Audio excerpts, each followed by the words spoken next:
So we'll just kind of start talking here today. Obviously, we've had some impacts in terms of the air quality today, reaching some unhealthy levels across the area. In terms of kind of the public health aspect of things, what do you guys sort of look at when you're kind of diagnosing potentially days when we could have issues when it comes to air quality in the state? What do we look at? Well, um, yeah, I don't know if I could answer that correctly. Yeah, we rely on the information that everyone else gets, and that's the nice thing about, I think, this day and age that, I can pull up basically the air quality index, AQI, right, that the EPA has established that I think most folks are familiar with now is super helpful numeric to kind of gauge what that levels that as you just mentioned the word unhealthy, that's kind of an indication of the levels we're at. And so that's all based on the toxicology of studies going way back in terms of what's going to how much particulate matter, as they call it, PM, in the atmosphere is ultimately going to start causing certain different kinds of ill health consequences, right? And so our bodies can handle quite a bit, thankfully, and so we kind of call that in the normal range. But then, yeah, when we get a bout of wildfire smoke traveling hundreds, maybe even 1,000 miles, right, from Canada, overwhelming our area here, then we may have scenarios in which certain people, especially those most prone to reacting to it badly, are going to be affected. Um, yeah, these particles are extremely small, and that's why they can kind of float around, just kind of get bounced around by the air molecules, actually. And they're so small that they scatter light, so it's not that much different than what might be referred to as smog for that reason. Although we don't have the gases, smog also includes like ozone typically.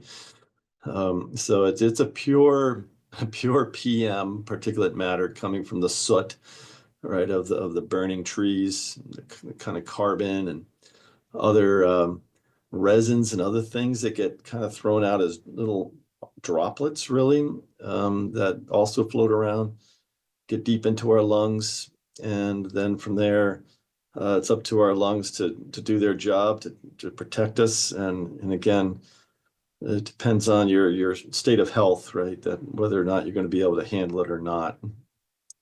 You know. Yeah, perfect. And in terms of that, as you kind of mentioned, obviously we can handle quite a bit at times. It kind of depends on the person, depending on the health of them. What are some of those kind of initial impacts that you can see that you might start to feel that you're maybe struggling with sort of the air quality, especially in maybe folks who do have some underlying health conditions that could potentially limit their ability to be outside during days when we've got a little bit more unhealthy air? Right. Yeah, and most people, you're not gonna really feel a lot, even though it is unhealthy, which means there's people down the street here I notice putting in a new road. So their construction workers are out all day in this stuff and they're breathing heavily. So they, even being a healthy person in that kind of scenario, however, they can be impacted by it. And they're going to start feeling just that extra phlegm build up in their lungs because their lungs are starting to try to again react to this overload of particles in the lung. The phlegm is there to help protect you. There's other little aspects of our lungs that I can't go into too much in detail, but that amazingly do keep our lungs cleaned out, except for this point where you get kind of an overload situation.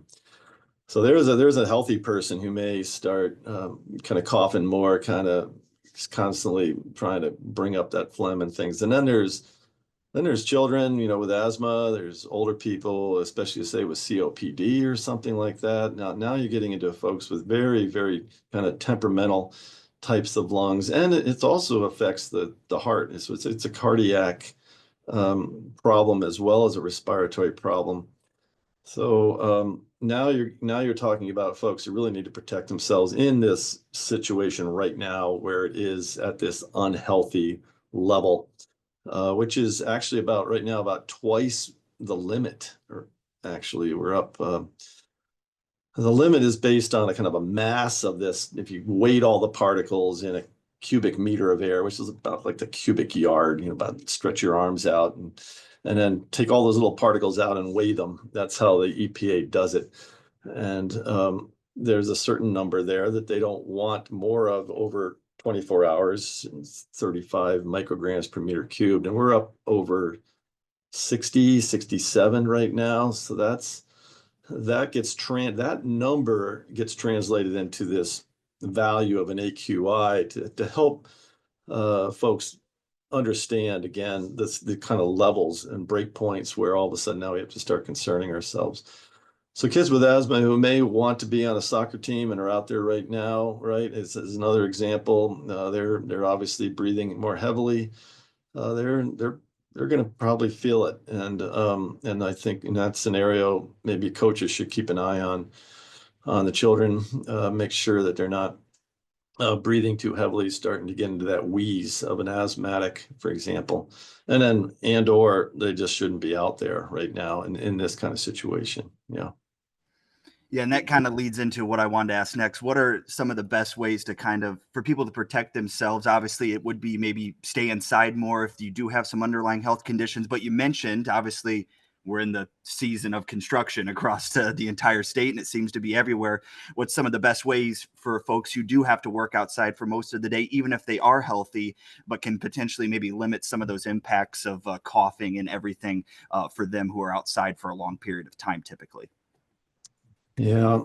Um, yeah, it is unfortunate or whatever. It's just a part of the job, right? That they're out there. And this includes agricultural workers, construction workers, roofers and others that are out there constantly. And they, again, if they're in a healthy situation, body wise, good lungs, good heart, most folks can kind of put up with this kind of buildup in air pollution over the 2 or 3 days that we are probably going to experience it.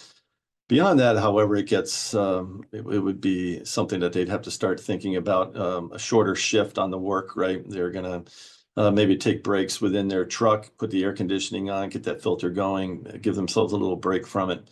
And the same thing with people. If you don't have to go outside, don't. Your home is kind of an encapsulation. If you keep the windows closed actually and turn your furnace on, it's going to go through that furnace filter, going to knock out a lot of these particles. And there is a noticeable difference inside from outside right now. So, and I'm sure many folks who have asthma or whatever understand this already. And so that does limit their mobility. They're just going to have to start thinking today's not the day to go grocery shopping or any kind of activity, especially like bike riding or anything like that. So it is unfortunate that it will limit that kind of activity, which is good for you, but at the cost of, right, or at the plus side of protecting your lungs and your heart right now.